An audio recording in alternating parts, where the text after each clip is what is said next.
8ই November 2016 নোটবন্দি ঘোষণা করা হয়। বলা হয়েছিল দেশের ভালোর জন্য এই সিদ্ধান্ত। কিন্তু বাস্তবে কি ঘটেছিল?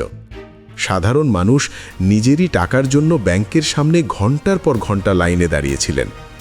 বৃদ্ধ মানুষ, অসুস্থ মানুষ, দিনমজুর সকলেই লাইনে দাঁড়িয়ে কষ্ট সহ্য করেছিলেন। परेशानी हो रही है खाने की पीने की हर चीज की। सुबह से शाम तक लाइन लगा रहे हैं लेकिन नंबर नहीं आएगा। रोज आएगा रोज लगाएगा इधर। काम नहीं करेंगे तो खाएंगे कहाँ से? সেই সময় বিভিন্ন সংবাদ মাধ্যমে প্রকাশিত হয় যে লাইনে দাঁড়িয়ে অসুস্থ হয়ে পড়া ও মৃত্যুর বহু ঘটনা ঘটেছে। তারপর এলো 2021 সালের এপ্রিল-মে মাস, করোনার ভয়াবহ দ্বিতীয় ঢেউ। তখন আবার দেখা গেল একই ছবি। মানুষ হাসপাতালের বাইরে অক্সিজেন সিলিন্ডারের জন্য লাইনে দাঁড়িয়ে, বাঁচার জন্য মানুষ মরিয়া হয়ে দৌড়চ্ছিল। কিন্তু অক্সিজেনের সংকটে বহু মানুষ প্রাণ হারান।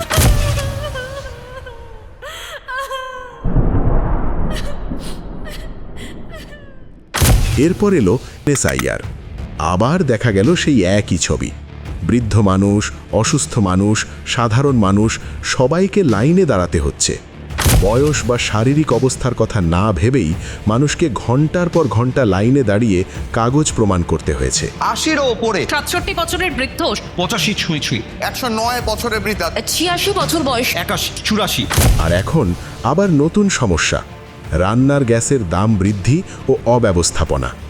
ভারতে রান্নার গ্যাসের যোগানে আশঙ্কা তৈরি হয়েছে। 4 ঘন্টা 5 ঘন্টা গাড়ি লাইন দিতে হচ্ছে, গ্যাস পাওয়া যাচ্ছে না, দাম বাড়িয়ে দিয়েছে, চলছে নেই মিলতা। আতঙ্কই তো কাজ করছে। আস্তে আস্তে বাড়তেই তো আজকে এই জায়গায় এসে পৌঁছেছে। সাধারণ মানুষকে আবার ভোগান্তির মুখে পড়তে হচ্ছে, আবার লাইনে দাঁড়ানোর পরিস্থিতি তৈরি হচ্ছে। তাহলে কি এটাই নতুন রাজনীতি?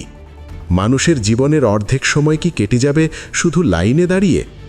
ভালো দিনের অপেক্ষায় কি মানুষকে সারা জীবন লাইনে দাঁড়িয়েই থাকতে হবে?